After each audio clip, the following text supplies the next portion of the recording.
ഞാനേ ഒന്ന് ആലോചിക്കായിരുന്നു. അതായത് ഇതുവരെ ഇത്രയും തെറ്റിദ്ധരിക്കപ്പെട്ടൊരു ബ്രാൻഡിനെ ഞാൻ ഇതുവരെ കണ്ടിട്ടില്ല.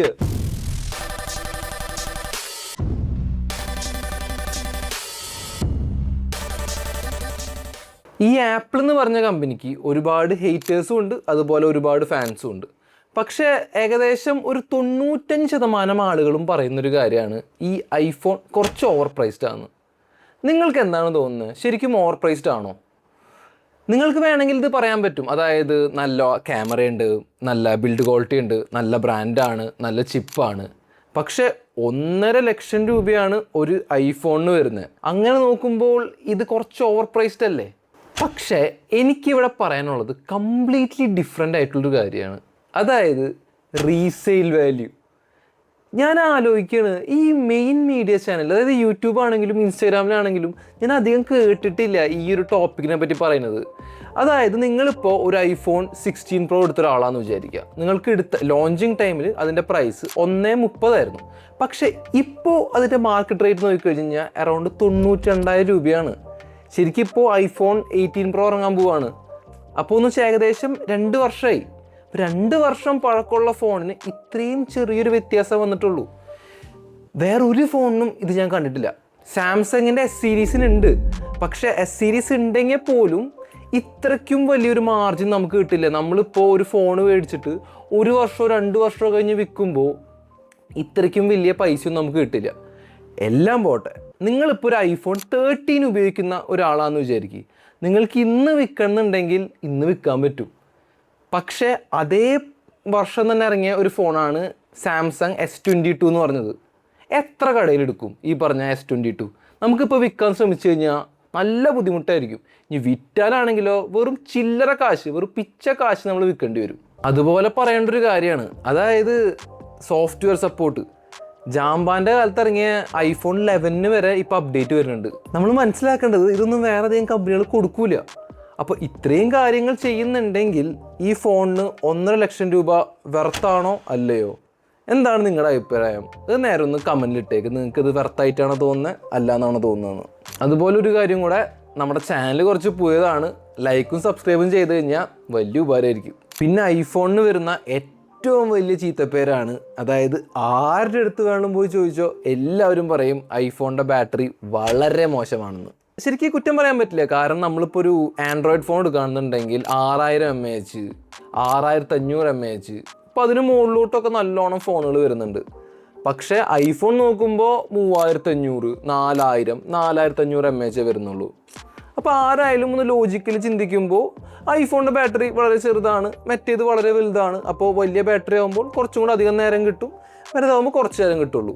പക്ഷേ ഇവിടെ ശ്രദ്ധിക്കാതെ പോകുന്നൊരു വലിയ ഇമ്പോർട്ടൻ്റ് കാര്യമുണ്ട്. അതായത് വലിയ ബാറ്ററി ഉണ്ടായിട്ട് കാര്യമില്ല, ആ ബാറ്ററി ഇറങ്ങണതിൻ്റെ സ്പീഡിനും വളരെ ഇമ്പോർട്ടൻ്റ് ആണ്.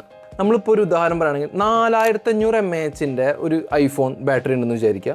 അപ്പുറത്താണെങ്കിൽ ഒരു 6500 mAh ആൻഡ്രോയിഡ് ഫോൺ ഉണ്ട്. പക്ഷേ നമ്മൾ നോക്കുമ്പോൾ രണ്ടും ഒരു ദിവസം ഫുള്ള് നിൽക്കും.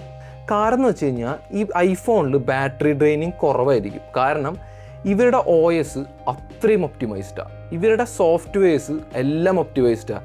ഈ റെഡ്മിയുടെ ഫോണൊക്കെ എടുത്ത് നോക്കി, അതിൻ്റെ അകത്ത് പരസ്യം വരെ വരും, ഒരുപാട് ബാക്ക്ഗ്രൗണ്ട് ആപ്ലിക്കേഷൻസ് ഉണ്ട്. പക്ഷേ അതൊന്നും iOS-ലില്ല. അതുകൊണ്ട് ഇവരുടെ ബാറ്ററി അത്രയങ്ങ് മോശമല്ല.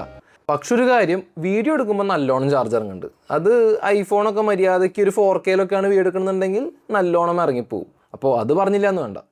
അടുത്തത് പറയാൻ പോകുന്നത് എല്ലാവരും സ്ഥിരമായിട്ട് പറയുന്നൊരു കാര്യമാണ്, അതായത് ഐഫോൺ ആണ് ബെസ്റ്റ് ക്യാമറ ഫോൺ. ഇത് വളരെ ഡിബേറ്റബിൾ ആയിട്ടുള്ള ടോപ്പിക്കാണ്. അതായത് ഒരുപാട് പേര് സപ്പോർട്ട് പറയുന്നുണ്ട്, അല്ല മുക്കാലും എല്ലാവരും ഐഫോണിന് സപ്പോർട്ട് നിൽക്കുന്നുള്ളൂ, വളരെ കുറച്ച് ആൾക്കാർ മാത്രമേ അത് അല്ല എന്ന് പറയുന്നുള്ളൂ. നിങ്ങൾ ഏത് ഭാഗത്താണ് നിൽക്കുന്നത്? ഞാൻ ജസ്റ്റ് എൻ്റെ കുറച്ച് ഒപ്പീനിയൻസ് മാത്രമേ പറയുന്നുള്ളൂ. കാരണം ഇത് അങ്ങനെ അങ്ങ് ഉറപ്പിക്കാൻ പറ്റില്ല. ശരിക്കും എന്താണ് ഒരു ബെസ്റ്റ് ക്യാമറ ഫോൺ എന്നുകൊണ്ട് ഉദ്ദേശിക്കുന്നത്? എന്നോട് ചോദിക്കുകയാണെങ്കിൽ ഞാൻ പറയും, ഒരു ക്യാമറയുമായിട്ട് എന്തുമാത്രം കാര്യങ്ങൾ സാമ്യം വരുന്നുണ്ടോ അതല്ലേ ഒരു ബെസ്റ്റ് ക്യാമറ ഫോൺ എന്ന് പറയാം. അങ്ങനെ നോക്കുമ്പോൾ ഐഫോണിന് ഒരുപാട് പോരായ്മകളുണ്ട്. ഐഫോണിൻ്റെ സെൻസറിൻ്റെ വലിപ്പം കുറച്ച് ചെറുതാണ്. അപ്പോൾ രാത്രിയൊക്കെ ഫോട്ടോ എടുക്കുമ്പോൾ നല്ലോണം ബ്ലറി അല്ലെങ്കിൽ ഗ്രെയിൻസ് വരുന്ന പോലെ ഫീൽ ചെയ്യാറുണ്ട്. എസ്പെഷ്യലി പ്രോ വേരിയൻ്റ് അല്ല, ഈ നോർമൽ വേരിയൻറ്റിലൊക്കെ ശരിക്കും ഫീൽ ചെയ്യിപ്പിക്കാറുണ്ട്.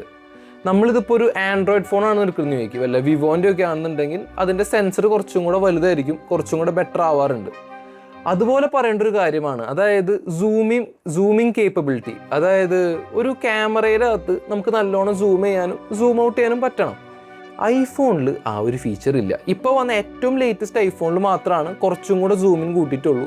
അതല്ലാത്തതിലൊക്കെ ആണെന്നുണ്ടെങ്കിൽ വളരെ മോശമാണ്. സാംസങ് ഒക്കെ ആണെങ്കിൽ 100x അതിൻ്റെ അപ്പുറത്തോട്ടൊക്കെ പോകുന്നുണ്ട് ഒരുപാട് ഫോണുകളും കാര്യങ്ങളും. അതുപോലെ നമ്മുടെ AI ഫീച്ചേഴ്സ്, നമുക്കൊരു ഫോട്ടോ എടുത്തു കഴിഞ്ഞാൽ പെട്ടെന്ന് റിമൂവ് ചെയ്യാനും കാര്യങ്ങൾക്കൊക്കെ പിക്സൽ ആണെങ്കിലും മറ്റേ സാംസങ് ആണെങ്കിലും വളരെ ഫാസ്റ്റാണ്. അവിടെയൊക്കെ സത്യം പറഞ്ഞു കഴിഞ്ഞാൽ ആപ്പിൾ നല്ലോണം ലാഗ് ചെയ്യുന്നുണ്ട്.